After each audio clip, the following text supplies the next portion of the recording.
સૌપ્રથમ વડોદરાના મીડિયાના મિત્રોને આભાર. આજે આપણને આપ બધાને અમે આમંત્રણ આપ્યા એ બદલ આપ અહીંયા પધાર્યા છો એ બદલ હું પહેલાં આપને આભાર માનું છું. આવનારા 21 જૂન 11મી વિશ્વ યોગ દિવસની અમે આયોજન જે માનનીય વડાપ્રધાનશ્રીના માર્ગદર્શનમાં આખા વિશ્વભરમાં આયોજન કરવામાં આવી રહ્યા છે.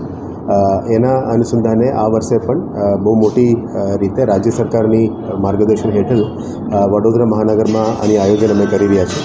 એમાં આપ જાણો છો કે બે પ્રકારનું એક જિલ્લા કક્ષાનું માન્ય કલેક્ટરશ્રીના અધ્યક્ષસ્થાને કમિટી હોય છે અને મહાનગરપાલિકામાં કમિશનરશ્રીના અધ્યક્ષસ્થાનમાં એક કમિટી હોય છે. આ અંતર્ગત અમે આ વખતે પણ જે દરેક વખત થાય છે એના સાથે સાથે થોડું વધારાનું પણ અમે આયોજન કરી રહ્યા છે. સૌથી પહેલાં ડિસ્ક્લેમર એ છે કે ચોમાસાનું પણ આગાહી છે એટલે એને અમે ધ્યાને લઈને જ બધું આયોજન કરી રહ્યા છે.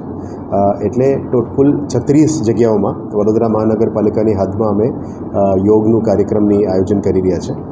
આમાં સામાજિક સંસ્થાઓ, શૈક્ષણિક સંસ્થાઓ, રમતગમતના સંસ્થાઓ, NGOs, યોગ બોર્ડ અને યોગના રિલેટેડ તમામ સંસ્થાઓને અમે સાથે લઈને કરી રહ્યા છે. યુનિવર્સિટીઝ અને કોલેજીસ સાથે પણ સંકલન કરીને આ વખતનો યોગ કરવાનું અમે આયોજન કરી રહ્યા છે. એમાં જિલ્લા વહીવટીતંત્ર, ડિસ્ટ્રિક્ટ અને રૂરલ એરિયાઝમાં કરી રહ્યા છે અને સિટીમાં મહાનગરપાલિકા દ્વારા આયોજન કરવામાં આવ્યું છે. એમાં ભારત સરકાર અને રાજ્ય સરકારનો પ્રતિનિધિઓ પણ હાજર રહેવાના છે. જે પ્રતિનિધિઓ ભારત સરકાર તરફથી સૂચવવામાં આવશે એ પણ હાજર રહેશે અને રાજ્ય સરકાર તરફથી પણ જે લિસ્ટ નક્કી કરવામાં આવશે એમાં વડોદરા મહાનગરપાલિકા ખાતે પણ એ હાજર રહેવાના છે. આ સિવાય અમે તમામ પદાધિકારીઓ, અધિકારીઓ, સિટીના અધિકારીગણ, આ સિવાય સામાજિક સંસ્થાઓ, ધાર્મિક સંસ્થાઓ, શૈક્ષણિક સંસ્થાઓ અને NGOs જે યોગ સાથે જોડેલા છે. કારણ કે આ બધા જાણો છો કે યોગ અત્યારે એક મોટું વિશ્વભરનું એક મોમેન્ટમ થઈ ગયું છે અને એક મૂવમેન્ટ થઈ ગયું છે. જે યોગના કારણ ફિટ ઇન્ડિયા મૂવમેન્ટના ભાગરૂપે પણ હમણાં જ લગભગ અઠવાડિયા પહેલાં યોગનું એક શિબિર અમે આયોજન કરવામાં આવ્યું હતું યોગ બોર્ડ દ્વારા. આ જ રીતે આ વખતે પણ એક મોટું આયોજન કરી રહ્યા છે જેમાં 36 જગ્યાઓમાં આપને જણાવવા મને આનંદ થાય છે કે વડોદરા શહેરની અંદર કુલ 5 આઇકોનિક સ્થળો ઉપર અમે કરવાનું પ્લાનિંગ કરી રહ્યા છે. એમાં મહારાજા સયાજી યુનિવર્સિટી, લક્ષ્મી વિલાસ પેલેસ, સુરસાગર તળાવ, હરણી પાર્ક અને કમાટી બાગ એ જગ્યામાં અમે કરી રહ્યા છે. પણ ચોક્કસ ચોમાસાની વરસાદની આગાહી છે એટલે અમે ધ્યાને લઈ રહ્યા છીએ કે આવા સંજોગોમાં અમે ઇન્ડોર એરિયામાં એને શિફ્ટ કરવાનું પણ આયોજન કરી રહ્યા છે. એમાં યોગ બોર્ડ અને યોગ સંસ્થાઓ જે વડોદરામાં એક્ટિવ છે એને પણ સાથે લઈને કામગીરી કરી રહ્યા છે. વડોદરા મહાનગરપાલિકાનું વિવિધ અતિથિગૃહોની પણ અમે એમાં હાજર રાખ્યા છે. એમાં દિવાલીપુરા, કાલુપુરા, ખોડિયારનગર, લાલબાગ અતિથિગૃહ એમાં પણ અમે આયોજન કરી રહ્યા છે.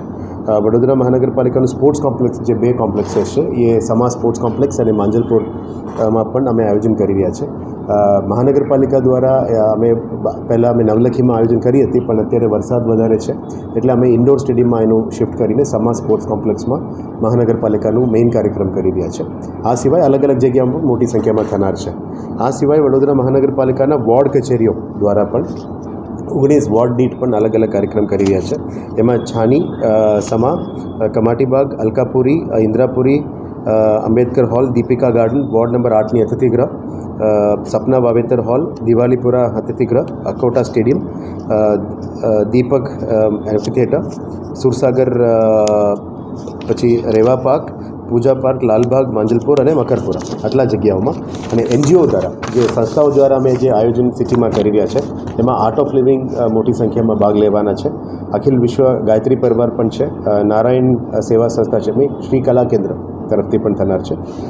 હરિ પ્રબોધમ ફાઉન્ડેશન, ગુજરાત રાજ્ય યોગ બોર્ડ, નહેરુ યુવા કેન્દ્ર, બ્રહ્મકુમારી હટલાદરા, ઓમ શાંતિ બ્રહ્મકુમારીઝ, પછી યોગી ડિવાઇન સોખડા, ગાયત્રી પરિવાર, વલ્લભ યુથ ઓર્ગેનાઇઝેશન, પછી VPO, VSPS અને હરિપ્રબોધન નિરંકારી પરિવાર, યોગી ડિવાઇન સોસાયટી. અને આ સિવાય વડોદરા મહાનગરપાલિકાનું બાગ બગીચા વિભાગ દ્વારા સયાજી બાગ, લાલબાગ, ગોત્રી બાગ, જુબલી બાગ, સ્કલ્પચર પાર્ક અને ઓક્સિજન પાર્ક આટલા જગ્યાઓમાં અમે યોગનું આયોજન કરી રહ્યા છે. અમે આશા રાખીએ છીએ કે દરેક જગ્યામાં એની જે સહયોગમાં જે પણ વસ્તુઓ અને એ સામગ્રી પણ કરવી રહેવાના છે. સમા સ્પોર્ટ્સ કોમ્પ્લેક્સની જગ્યામાં અમે જે સવારે 6 વાગે કાર્યક્રમ રાજ્ય સરકાર દ્વારા જે સૂચવેલા છે એ કાર્યક્રમ અમે આયોજન કરી રહ્યા છે.